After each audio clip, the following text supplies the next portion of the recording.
ध्यान मूलम गुरु मूर्ति, पूजा मूलम गुरु पदम, मंत्र मूलम गुरु वाक्यम, मोक्ष मूलम गुरु कृपा।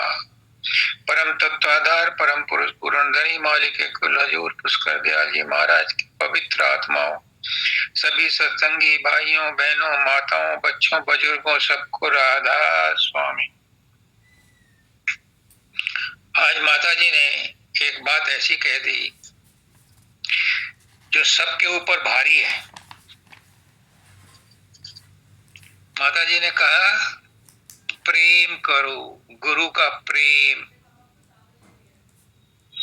मुझे मानव दयाल जी की बात याद आ गई।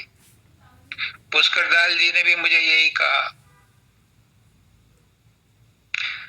कि गुरु से कुछ मत मांगो,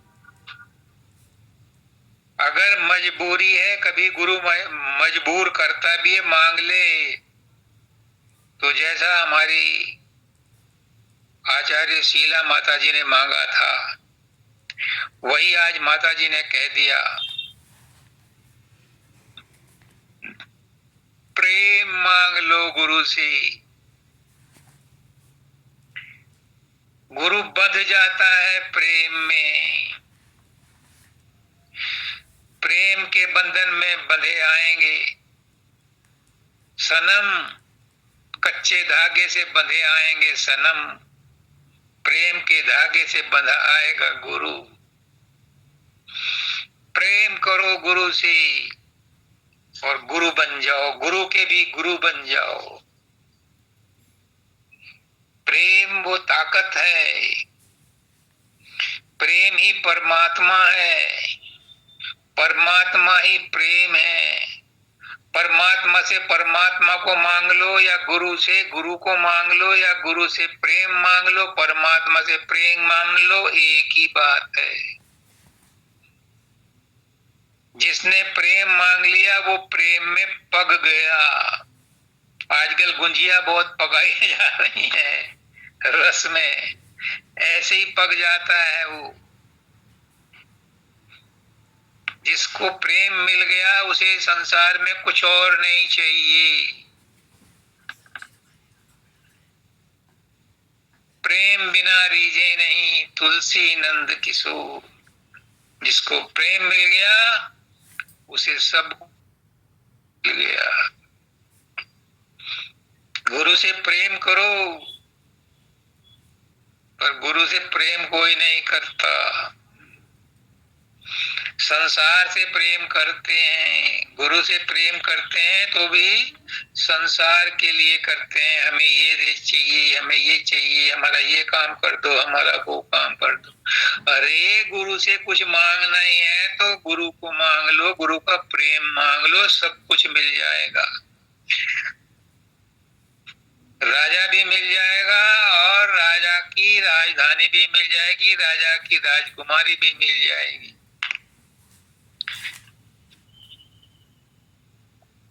गुरु से गुरु को ही मांग लो, गुरु से प्रेम ही मांग लो। गुरु प्रेम ही है।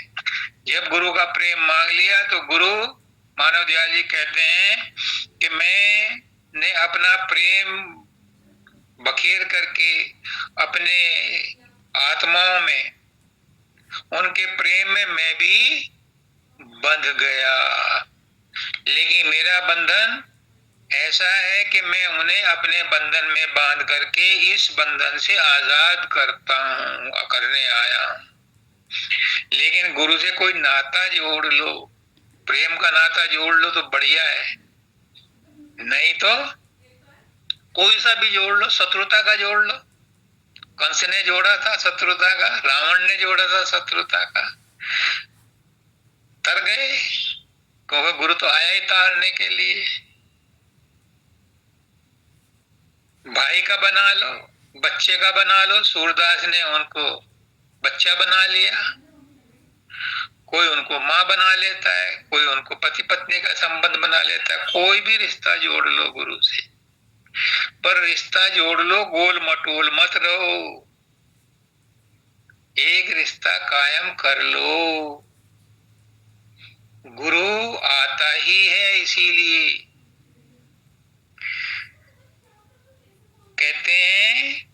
गुरु का सत्संग सुनना जरूरी है, लेकिन उससे भी ज्यादा जरूरी है। मानव दयाल जी ने एक दिन मुझे कहा था, क्या गुरु का देख आंख और माथा, गुरु का रूप रहे तिन साथा, ये सत्संग से भी ज्यादा जरूरी है। सत्संग तो तुम ऑनलाइन भी सुन लोगे और सुन रहे हो, कोरोना काल से ही सुनते आ रहे हो, लेकिन गुरु का आंख और माथा भी तो देखो, गुरु का रूप तो उसी में बसता है। जब तक गुरु का रूप नहीं बसेगा, प्रेम कहाँ टिकेगा? प्रेम को टिकाने के लिए भी गुरु का रूप चाहिए।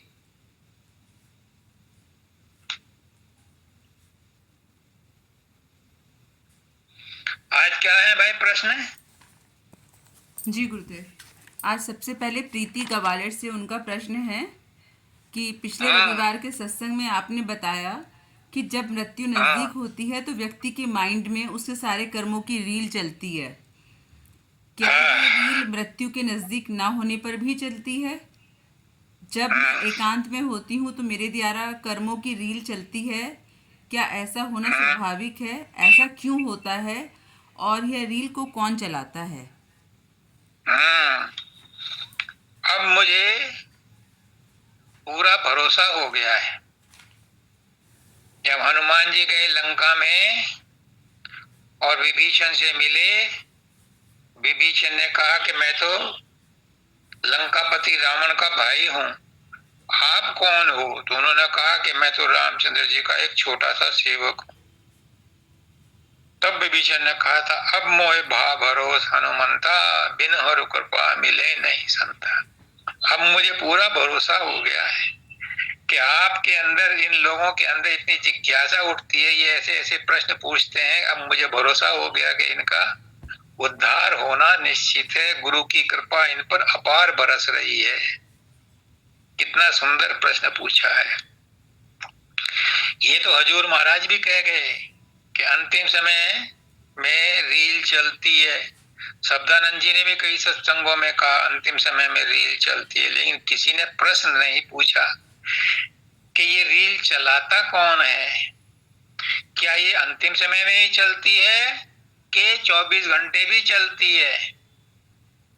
ये 24 घंटे भी चलती है, लेकिन इसका एहसास उन्हें होता है जिनका मन शांत होने लगता है। अगर तालाब में पत्थर फेंको तो पानी में गंदलापन ऊपर आ जाता है, फिर उसमें नीचे पड़ी हुई चीज नजर नहीं आती। ऐसे ही चंचल मन में कुछ भी समझ में नहीं आता। एजिटेटेड माइंड से आप कोई भी अच्छी बात नहीं सोच सकते, सुमरन ध्यान भी नहीं कर सकते चंचल मन से। तो जब मन शांत हो जाता है तो ये रील अपने आप चलने लगती है, बताने लगता है। मृत्यु के समय क्यों होता है? क्योंकि मृत्यु के समय मन स्थिर हो जाता है, शांत हो जाता है। उस समय ये रील चलती हुई दिखाई देती है। कौन चलाता है? ये भी काल चलाता है। अपने आप को निर्दोष साबित करने के लिए। और इसमें एक राज रहस्य है। क्या? कि जब ये रील चलती है तो जितने भी कर्म धर्म तुमने जिंदगी में किए हैं, चाहे संसार से छुपा के किए हैं, लेकिन अपने आप से नहीं छुपा सकते, तो उनकी रील चलती है। और उस समय ये महसूस करा देती है वो रील कि हमने ये गुनाह किया है और हमें इसकी सजा ये मिलनी चाहिए। तो अपने आप को निर्दोष साबित करने के लिए काल वो रील चलाता है, ताकि आत्मा खुद महसूस कर ले कि हाँ उसने गुनाह किए हैं, तो वो उन गुनाहों को भुगतने के लिए अगला जन्म लेने को तैयार हो जाए। कौन चलाता है? ये काल चलाता है, ये मन चलाता है। मन काल का ही एजेंट है। लेकिन जब मन स्थिर हो जाता है, मन शुद्ध हो जाता है, मन निर्मल हो जाता है, तो ये रील चलनी बंद हो जाती है। लेकिन ये अकेले के बस का नहीं है, किसी के बस का नहीं है। ये गुरु के साथ रह करके, गुरु का सत्संग सुन करके इतना ज्ञान हो जाता है कि फिर ये कर्म कर्म नहीं लगते। कृष्ण भगवान कहते हैं कि लोग मूर्ख हैं जो अपने आप को दोषी मानते हैं। ये कर्म उन्होंने किए ही नहीं, ये तो प्रकृति द्वारा कराए गए हैं। कर्म ही कर्मों में बरतते हैं, गुण ही गुणों में बरतते हैं। मैं तो कहता हूँ गुरु ही गुरु में बरतता है, आत्मा ही आत्मा में बरतती है, शब्द ही शब्द में बरत रहा है, और सूरत ही सूरत में बरत रही है। कुछ नहीं है ये सब, ये नाटक है। लेकिन नाटक ये कब समझ में आता है? जब गुरु की कृपा होती है। बिन गुरु बिन हर कृपा, बिन हरि मिले, बिन हरि कृपा मिले नहीं संता,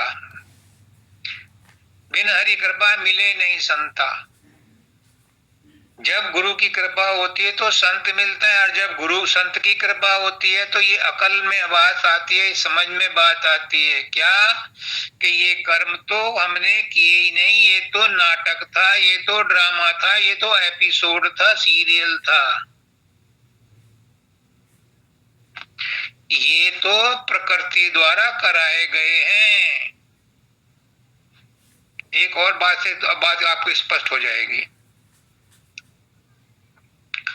दुख सुख कौन सहता है? दुख सुख सहने के लिए शरीर मिलता है। कोई शक? अगर दुख सुख या कर्म या इच्छाएं हमारी बाकी नहीं है हमारी टोकरी में, तो शरीर नहीं मिलेगा। क्यों आएगी शरीर में आत्मा? कर्मों को भोगने के लिए, इच्छाओं आशाओं वासनाओं को भोगने के लिए। तो इच्छाओं आशाओं वासनाओं या दुख और सुख को भोगने का स्थान है शरीर। लेकिन लेकिन महसूस कौन करता है? महसूस करता है मन।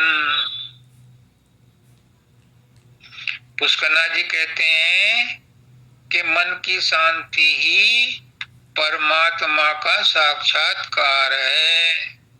तो मन की शांति कहाँ मिलती है? मन में। लेकिन उस शांति को महसूस कौन करता है? मन में मिलती है शांति। गुरुदेव कह रहे हैं, मैं नहीं कह रहा। शांति मन में मिलती है, लेकिन महसूस कौन करता है उस शांति को?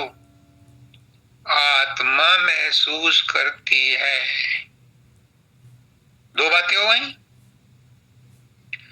आनंद कौन महसूस करता है? आनंद का स्थान कहाँ है? आनंद का स्थान है आत्मा। आत्मा आनंद से आती है। आनंद उसका जन्म सिद्ध अधिकार है। लेकिन आत्मा का आनंद कौन महसूस करता है? वो सूरत महसूस करती है। तीन चीजें हैं, तीनों के तीन स्थान हैं, और अनुभव करने वाली भी तीन चीजें हैं। नोट कर लेना, कभी बखत पड़े तो ये काम आएंगी। गुरु ने कहलवाया है कि दुख सुख का स्थान शरीर है, लेकिन महसूस करता है मन। शांति का स्थान है मन, लेकिन महसूस करती है आत्मा। शांति का स्थान है मन, लेकिन महसूस करती है आत्मा। शांति का स्थान है मन, लेकिन महसूस करती है आत्मा। और आनंद का स्थान है आत्मा और महसूस करती है सूरत। दाता दयाल कहते हैं अगर सूरत कहीं से हट जाए, हटा दी जाए, पुष्करनाथ जी कहते हैं कि जब हम गहरी नींद में होते हैं तो उस समय कोई हमारा अंग भंग भी कर दे तो हमें पता नहीं चलता। जब डॉक्टर ऑपरेशन करता है तो एनेस्थीसिया देता है, यानी वहां से सूरत को हटा देता है, तो उस जगह का वो ऑपरेशन कर लेता है।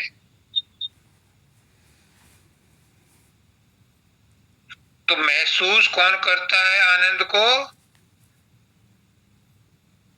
सूरत करती है। सूरत वहां से हटा दी जाए तो वो उस आनंद को महसूस नहीं करेगी, फिर चाहे वो जगह काट दी जाए, ऑपरेशन कर दिया जाए।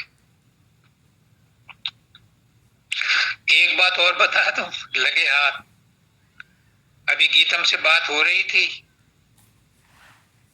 आनंद आपको कोई नहीं दे सकता। गुरु क्या, गुरु का बाप भी नहीं दे सकता। भगवान क्या, भगवान का बाप भी नहीं दे सकता। आपको आनंद नहीं दे, पर आप आनंद ले सकते हो। आप आनंद ले सकते हो, ये आपका अधिकार है, ये आपकी क्वालिफिकेशन है। आप ले सकते हो। देने वाला कोई नहीं है। गुरु तो बहाना है, परमात्मा तो बहाना है। लेने वाला ले सकता है, कैसे? अपनी श्रद्धा और विश्वास से, अपने प्रेम और समर्पण से। वो जो चाहे ले ले। मानव दयाल जी कहते थे बह रही है गंगा, लूट लो।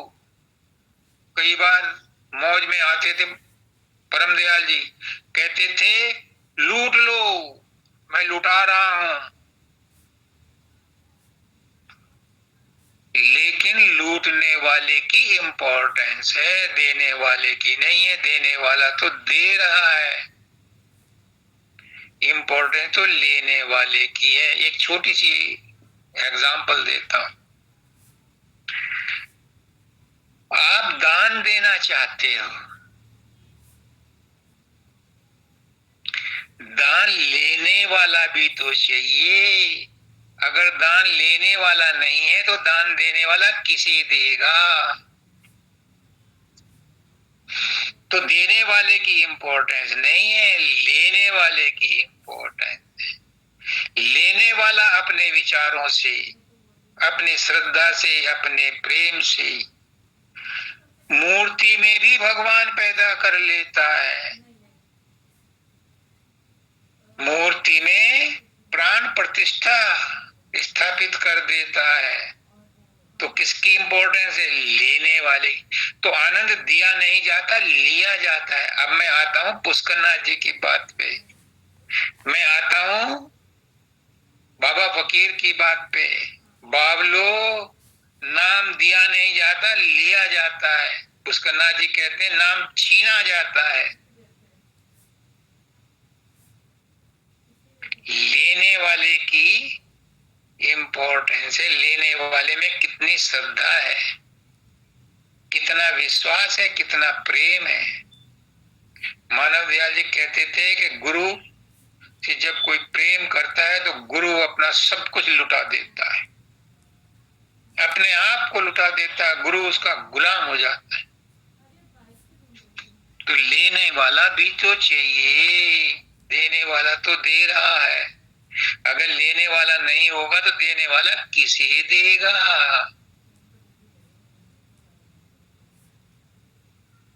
कहते हैं कि प्रकृति तुम्हारे दान देने की मोहताज नहीं है। उसने तो सब कुछ दिया है, उसी का दिया हुआ तो तुम बांट रहे हो और अपने आप को दानी कहते हो। लेकिन उसने तुम्हें एक मौका दिया है किसी को दान देने का, और आपने अगर वो मौका चूक गए तो आप एक अपॉर्चुनिटी, जो आपको अवसर मिला था, वो चूक गए। दान देने से कोई गरीब नहीं हुआ आज तक, और ना दान लेकर के कोई अमीर बना, किसी के बैंक में खाते नहीं है। मैंने देखा है, मैं बॉम्बे में ऑडिट कर रहा था तो फील्ड अफसर ने बताया मुझे कि ये जो चौराहे पे बुढ़िया भीख मांग रही है, इसकी क्या हैसियत होगी। बैंक की लैंग्वेज में पूछा इसकी नेटवर्थ क्या होगी। मैंने कहा होगी इसकी झोंपड़ी ओपड़ी होगी, 1-2 लाख रुपए होंगे इसके पास। उसने कहा कि 25 लाख की एफडी है इसकी हमारे बैंक में, और 3 चौराहे हैं, एक तो इसने अपनी लड़की को दहेज में दिया है चौराया भीख मांगने के लिए। बॉम्बे की है ये। तो मैं कह रहा था आमतौर पर दान देने से कोई गरीब नहीं हुआ आज तक, कर्ण नहीं हुआ। रहीमदास भी कहते हैं कि देने वाला कोई और है, देत रहे दिन रहे, लोग भरम मुझ पर करें या विद नीचे ने। वो भी बहुत दान देते थे और ना अपनी गर्दन नीचे झुका करके देते थे। दान लेने के बाद भी कोई अमीर नहीं बनता, लेकिन दान देना चाहिए। क्यों? पुष्कला जी कहते हैं हम पर 3 ऋण है, एक पितृ ऋण, एक देव ऋण और एक गुरु ऋण। पितृ ऋण माँ बाप की सेवा करके अच्छी औलाद पैदा करके उतर जाता है। देव ऋण अपनी आय का 10% किसी गरीब गुरबा को, किसी भिखारी को, किसी बीमार को, किसी की गरीब की लड़की की शादी, दान दे करके अपना ऋण उतारो। क्योंकि तुम्हें प्रकृति सब कुछ मुफ्त में दे रही है। हवा मुफ्त में मिल रही है, पानी मुफ्त में मिल रहा है, धूप मुफ्त में मिल रही है, पृथ्वी मुफ्त में आपको चलने के लिए जगह दे रही है, आकाश मुफ्त में आपको अपने छत के नीचे रखे हुए है। इसलिए अपने आय का 10% दान में दो, देना चाहिए। लेकिन ये समझ के दो कि मैं गंगा में से पानी लेकर के सूरज को अर्पण कर रहा हूं, मेरा इसमें कुछ नहीं है, तेरा तुझको अर्पण क्या लागे मेरा। इस भावना से दो। दान देते हुए सीना चौड़ा मत करना, 56 इंची का छीना मत बनाना कि मैंने दान दिया है। तूने क्या दान दिया? तू कहां से लाया था? जो लिया यहीं से लिया, जो दिया यहीं पर दिया। तो बात हो रही थी कि उस रील को कौन चलाता है, क्या ये स्वाभाविक है या कोई मशीन लग रही है जो चलाती है? ये स्वाभाविक है।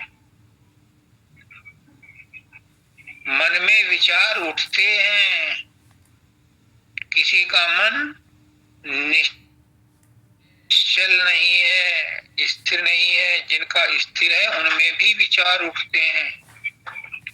तो ये स्वाभाविक है। मन के अंदर जो भी होगा, जब बर्फ के पास बैठोगे तो ठंडक आएगी, नदी के पास बैठोगे तो तरावट आएगी, आग के पास बैठोगे तो गर्मी आएगी। ऐसे ही जब तक मन के साथ हो तो ये विचार आते रहेंगे, स्वाभाविक रूप से उठते रहेंगे, ये रील चलती रहेगी।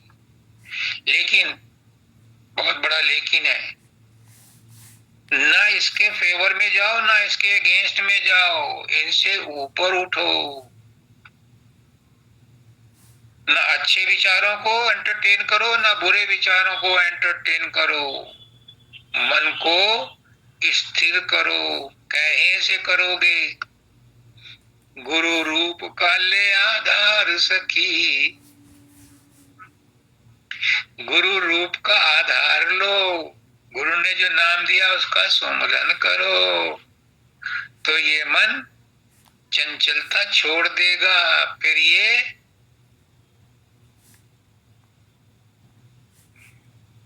विचार नहीं उठाएगा फिर समता में आ जाएगा। दुख सुख लाभ हानि जन्म मृत्यु इनमें वो समता में रहेगा, एकता में रहेगा। और ये संभव है क्योंकि संत इसी अवस्था में रहते हैं।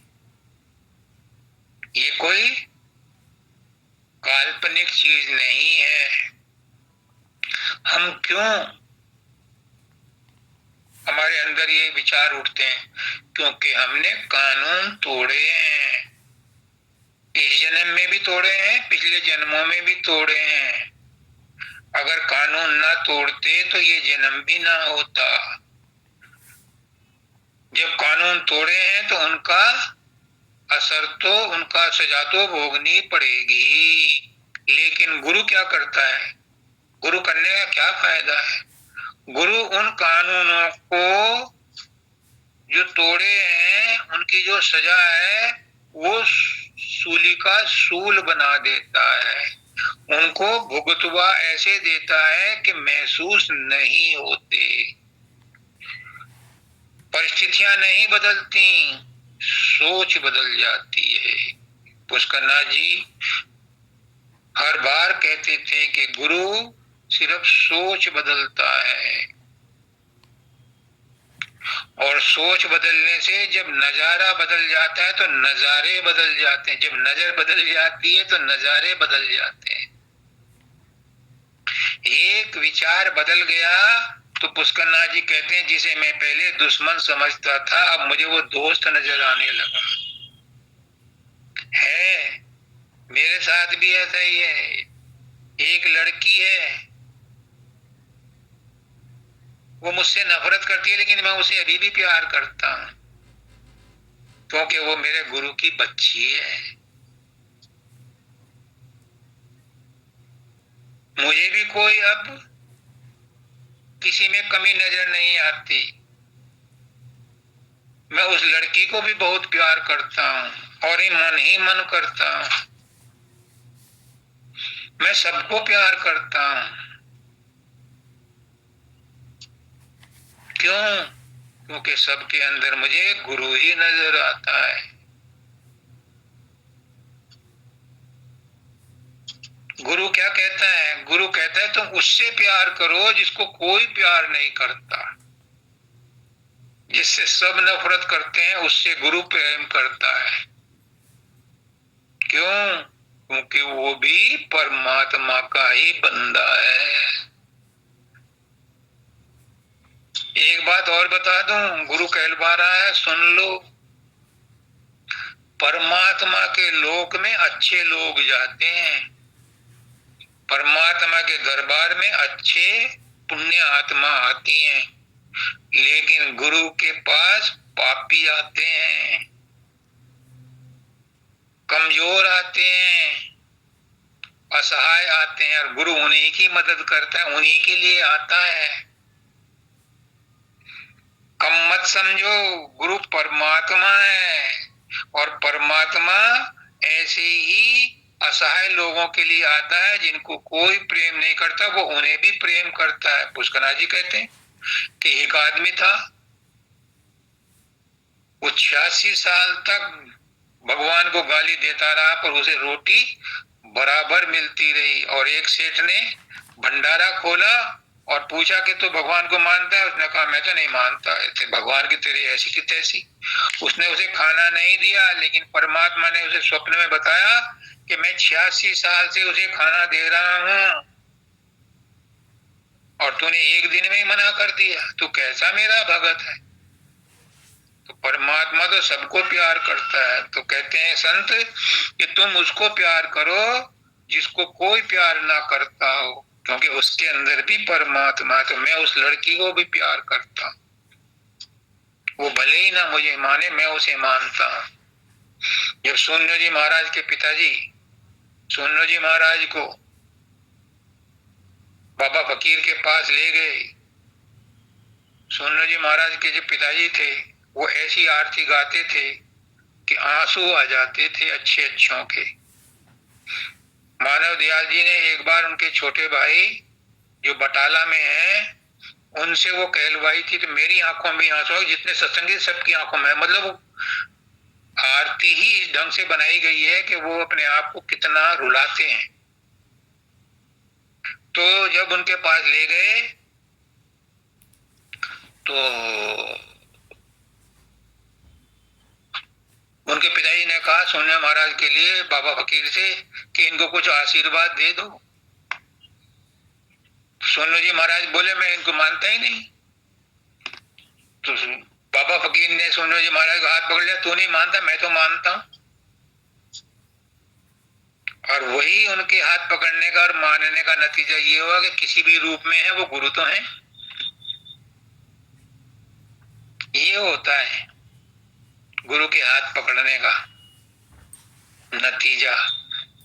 हम फिर उसके बाद क्या करते हैं, उससे हमारे कर्म बनते हैं या बिगड़ते हैं, उसमें घटोतरी होती है या बढ़ोतरी होती है, वो अलग क्वेश्चन है, वो अलग टॉपिक है। लेकिन गुरु ने अपना काम कर दिया, तो मैं भी उस लड़की को ऐसे ही मानता। तो इनके प्रश्न का उत्तर हो गया। हाँ जी। अब दूसरा बोलो। मैं मोदी नगर से लूँ, मोदी नगर से विजय राम मिश्र जी का।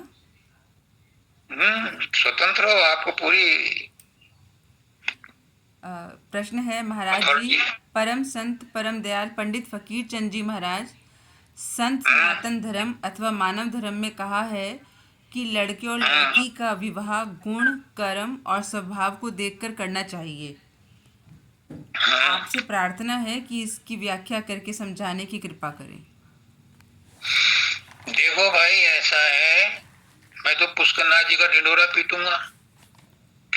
पुष्करनाथ जी कहते हैं कि भगवान ने मनुष्य को विवेक दिया है,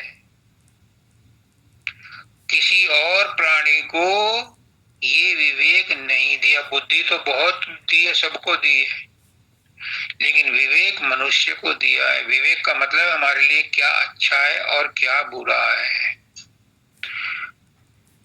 हाथी में इतनी बुद्धि है कि वो मांस नहीं खाता, लेकिन उसके अंदर विवेक नहीं है कि क्या अच्छा है क्या बुरा है। तो अपने बच्चों की शादी, लड़की की क्यों, लड़कों की भी शादी अच्छे गुण, स्वभाव, परिवार, वंश,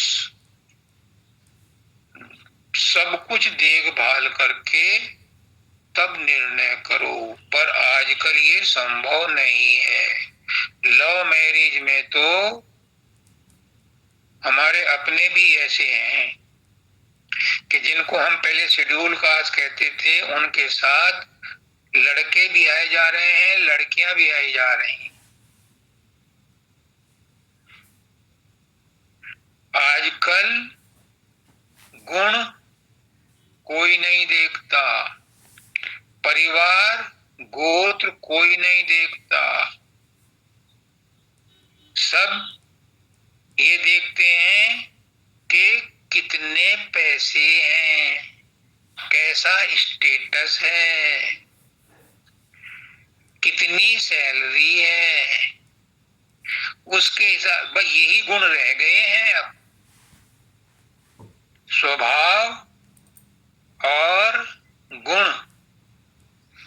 का जो टॉपिक था वो बात पुरानी हो गई, पुराने जमाने की बात हो गई। लेकिन लेकिन बहुत बड़ा लेकिन है भाई,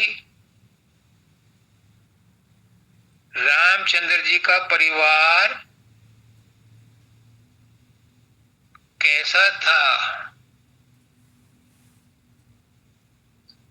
विश्वत मनु का परिवार था, वंशज थे वो।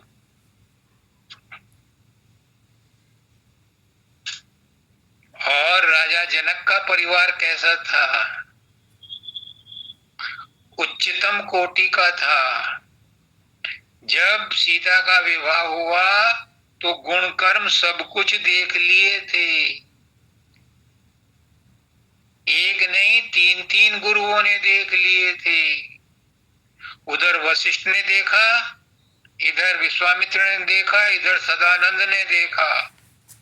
और सूर्य ने तो उसके मंत्र लिखे थे, सीता के स्वयंवर के विवाह के। कितने दिन सुखी रही, वो तो पुरानी बातें हैं, चलो मुझे नहीं पता, मैं उसमें गवाह नहीं हूं, और हो सकता है मैं गवाह भी हूं, उस समय रहा हूं। लेकिन मैं तो मानव दयाल जी की बात को कहता हूं। वो कहते थे सत्संग में कि बनारस के पंडित जयपुर के पंडितों से सुपीरियर माने जाते हैं।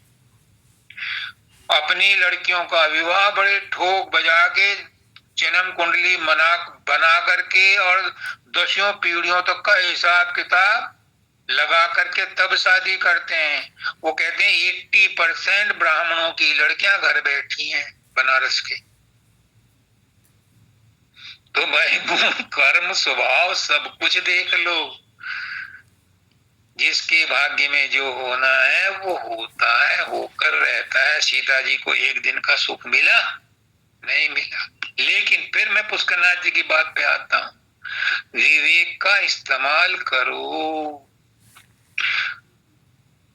आंधी में मत बहो, अपनी तरफ से जितना कर सकते हो उतनी प्रिकॉशन ले लो, आगे उस मालिक पर छोड़ दो। कृष्ण भगवान कहते हैं कर्मण्येवाधिकारस्ते मा फलेषु कदाचन।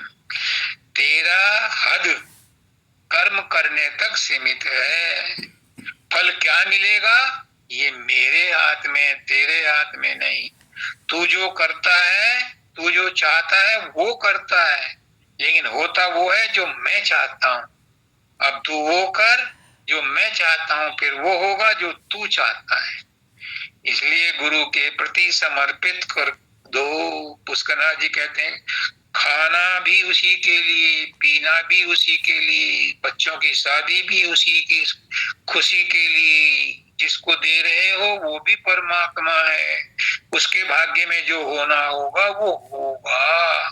क्या संतों के को कष्ट नहीं हुए? क्या संतों की औलाद नहीं मरी? सबके साथ होता है। जिसके जो भाग्य में है उसे कोई नहीं टाल सकता। इसलिए अपना कर्तव्य ईमानदारी से करो, फिर परमात्मा के ऊपर, गुरु के ऊपर छोड़ दो। जो होना होगा वो अच्छा ही होगा, जो हो गया वो अच्छा हो गया, जो हो रहा है वो अच्छा हो रहा है, और जो होगा वो भी अच्छा होगा। ये एक सिद्धांत बना लो। कर्म अपना करो पूरी ईमानदारी से, लेकिन भाग्य में जो लिखा है परिणाम वही होगा, या परमात्मा के अधिकार में है, हमारे अधिकार में नहीं। लेकिन उस अधिकार के लिए आप हथियार नहीं डाल सकते कि परमात्मा अपने आप आके रोटी खा लेगा। नहीं, रोटी तो तुम्हें ही खानी है। पुरुषार्थ तो तुम्हें करना है। पुरुषार्थ करने के बाद जो फल है उसकी चिंता मत करो, उसका इच्छा मत करो, वो परमात्मा के हाथ में, वो तुम्हारे हाथ में नहीं है। तुम कितना ही कर लो वो तुम्हारे हाथ में नहीं है। ये हो गया। हाँ जी। अब माता जी का प्रश्न ले लेते हैं। हाँ, माता जी कहती हैं आपने कहा कि मानव हो मनन करो और बढ़ो और ब्रह्म बनो, और ब्रह्म बनकर पार ब्रह्म बनो, जो हमारा निज स्वरूप है और जो सिर्फ मानव चोले में ही मिलता है। फिर देर क्यों, आलस्य क्यों? तो वो जानना चाहती हैं कि ब्रह्म बनकर पार ब्रह्म कैसे बना जाता है। देखो पुष्करनाथ जी की बात पर आता हूं मैं। सब एक है, दो है ही नहीं। ब्रह्म और आत्मा एक ही है। आत्मा का मतलब है सोचना और मनन करना। ब्रह्म का मतलब है बढ़ना और मनन करना।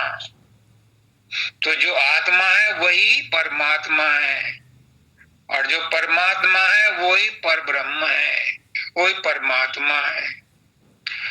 जो राधा है वही सूरत है, जो सूरत है वही राधा है, और राधा और सूरत दो नहीं एक ही है। राधा ही स्वामी है, स्वामी ही राधा है, और राधा स्वामी ही राधा स्वामी है। सब एक है, कोई दो है ही नहीं। राधा भी वही है, स्वामी भी वही है, सूरत भी वही है, धुन भी वही है।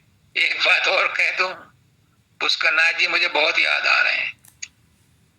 वो कहते हैं कि भक्ति और ज्ञान दोनों सगी बहनें हैं, और जब ये दोनों मिल जाती हैं तो ज्ञान की जो ज्ञान तीसरी बहन है वो भी साथ आ जाती है। अब जब ये बात छिड़ी है ब्रह्म की और आत्मा की, राधा की और स्वामी की, सूरत की और शब्द की, तो सुन लो, प्रकाश और सूरत दोनों सगी बहनें हैं।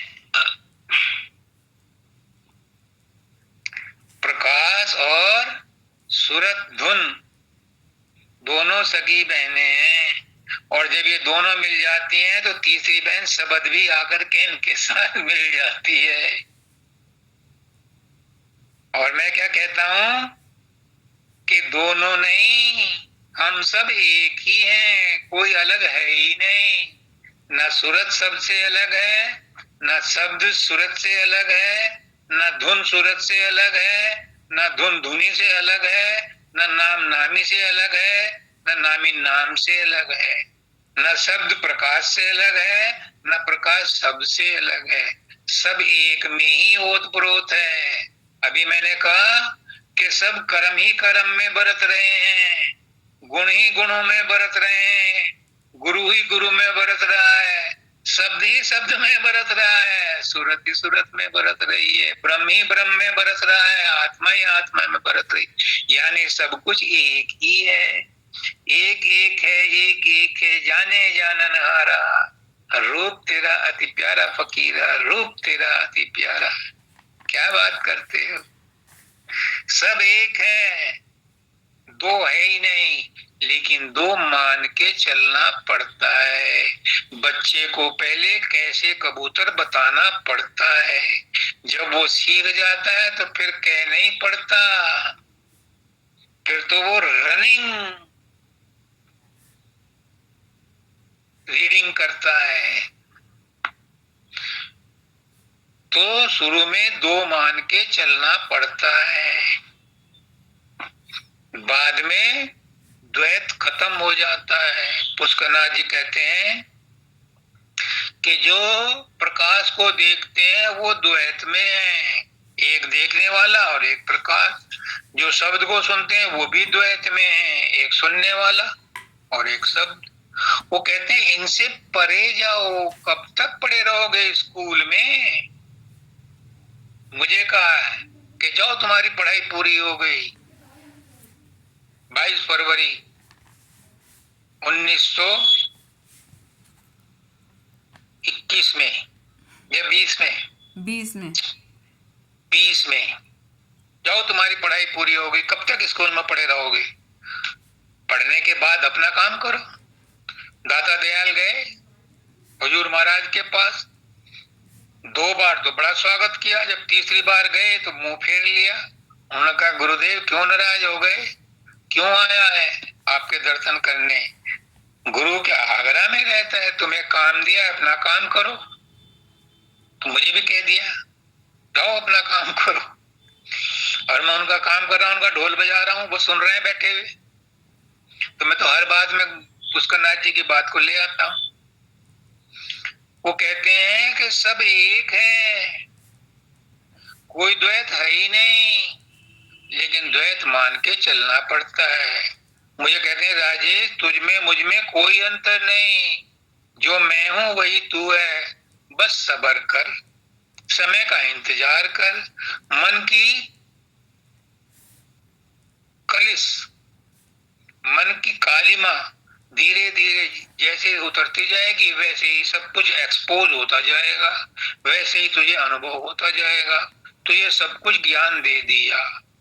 अब मन जैसे जैसे निर्मल होता जाएगा वैसे वैसे फाटक खुलते जाएंगे, तुम प्रवेश करते जाओगे, और वो सच हो रहा है, वो सच हो रहा है। और क्या बचा? गुरुदेव, प्रेम सुख भैया का एक प्रश्न है, लें आज? हाँ बोलो।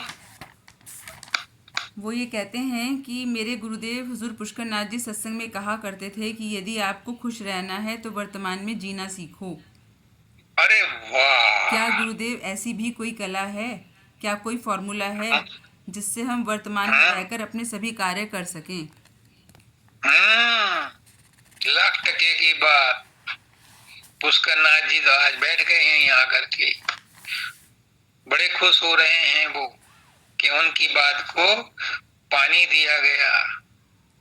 ये पॉसिबल है, वो खुद कह गए सत्संग में, जरा गौर से पढ़ो। क्या? जो भी करो गुरु के लिए करो, हंसो तो उसके लिए, रो तो उसके लिए, बच्चे को स्कूल छोड़ने जा रहे हो तो उसके लिए, बच्चे को पढ़ा रहे हो तो उसके लिए, रोटी बना रहे हो तो उसके लिए, टट्टी पेशाब जा रहे हो तो उसके लिए, हर काम में उसे अपने समीप समझो, उसकी प्रसन्नता के लिए सब काम करो। एक बात।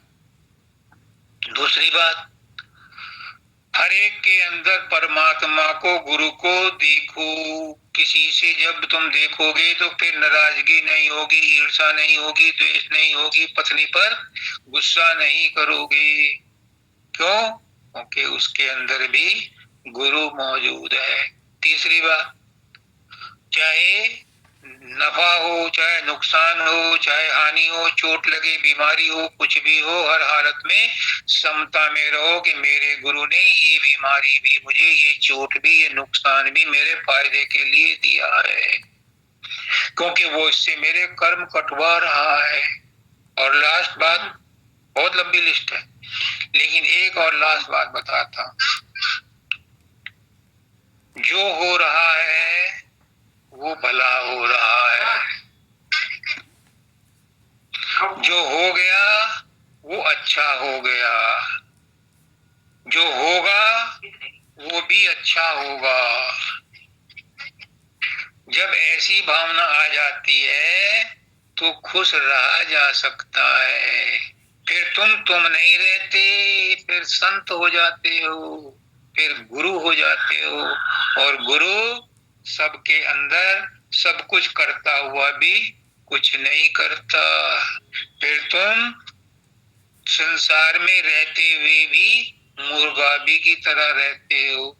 फिर तुम सब कुछ करते हुए भी कुछ नहीं करते। फिर क्या हो जाते हो? स्थित प्रज्ञ हो जाते हो।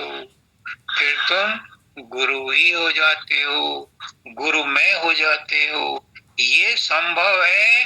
इसमें मेरे पुष्करनाथ जी रहते थे, इसी में मेरे शब्दानंद जी रहते थे, इसी में मेरे मानव दयाल जी रहते थे, इसी में और संत भी रहते थे, इसी में बाबा फकीर भी रहते थे, दाता दयाल भी, जितने भी संत महात्मा हैं इसी अवस्था में रहते थे।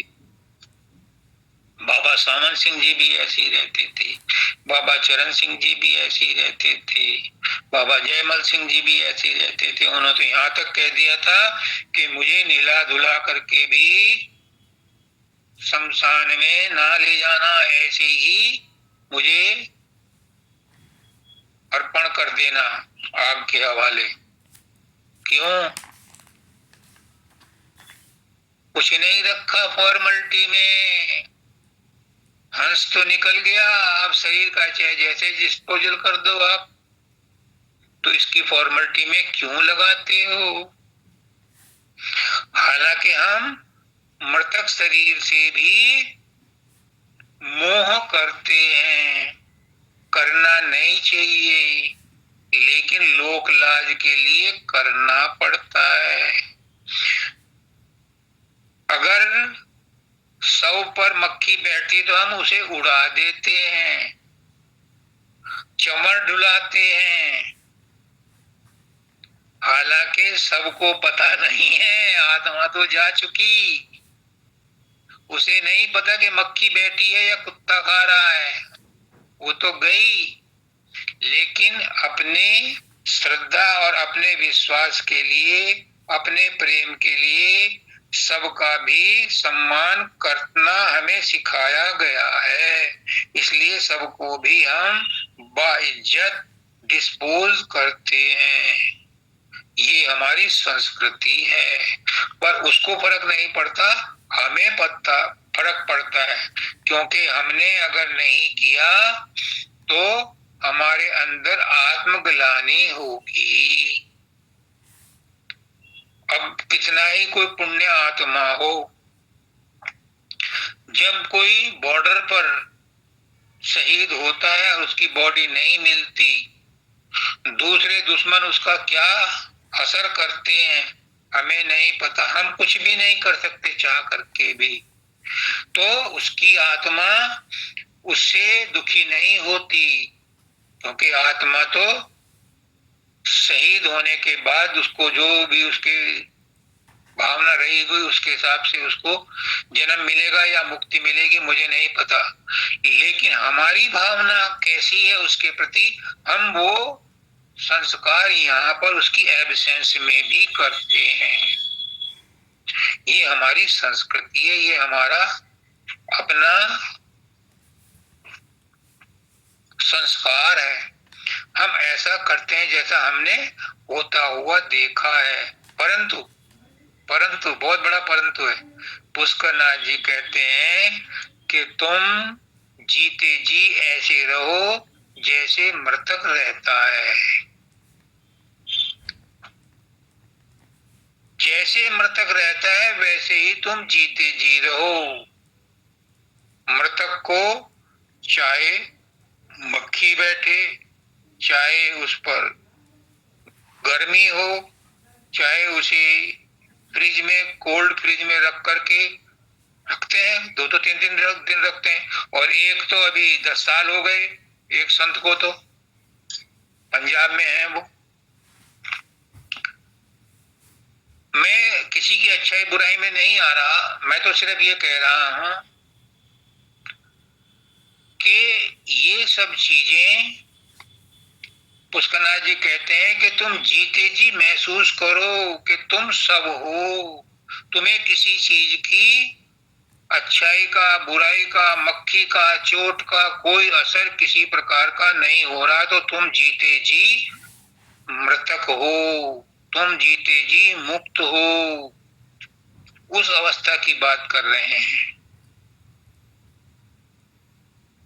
तो एक गलती मुझे महसूस होती है कि मैं जबरदस्ती आप लोगों को वो चीज पिलाना चाहता हूं जिसकी आपको प्यास ही नहीं है, पर मेरी भी मजबूरी है।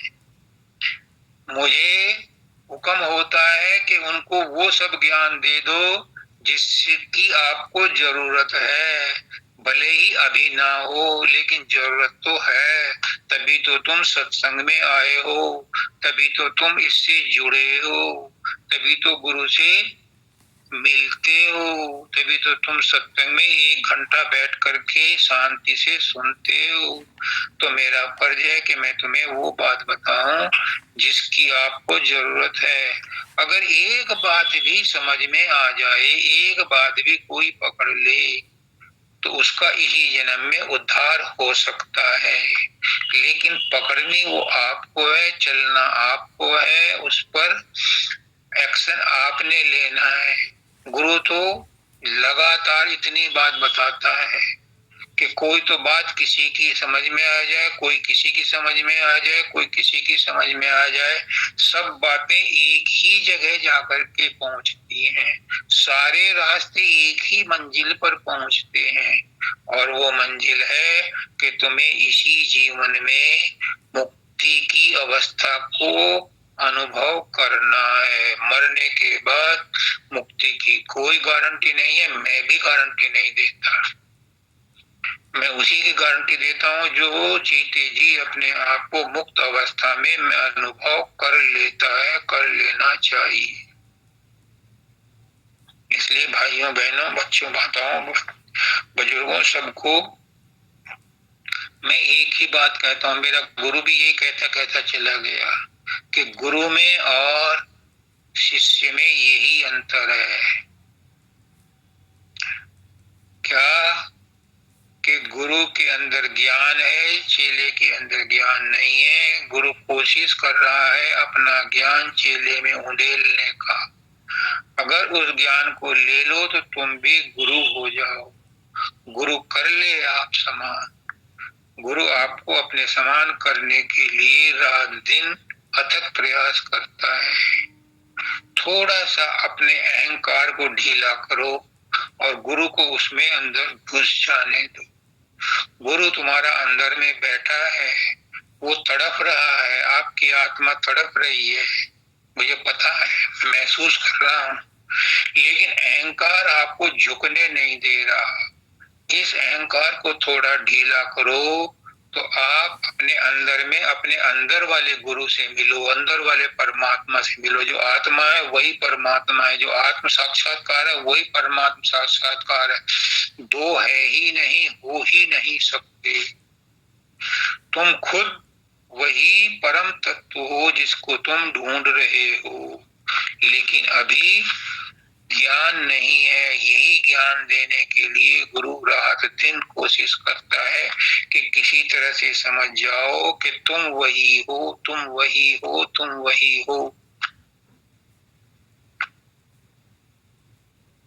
श्वेत केतु को उपनिषद में आता है 17 बार उसके बाप ने गुरु बन करके उसको उपदेश दिया, तू वही है श्वेत केतु, तू वही है, वही। तब उसकी समझ में आया कि मैं वही हूँ। तो मैं भी आपको बार बार कहता हूँ, जब आपका समय आएगा तब आप पहचानोगे कि हाँ, कह तो सही रहे थे कि मैं वही हूँ, लेकिन जब तक न देखो अपने नैना कभी न मानो गुरु के कहना। समय हो गया है। जी। सबको राधा स्वामी। हजूर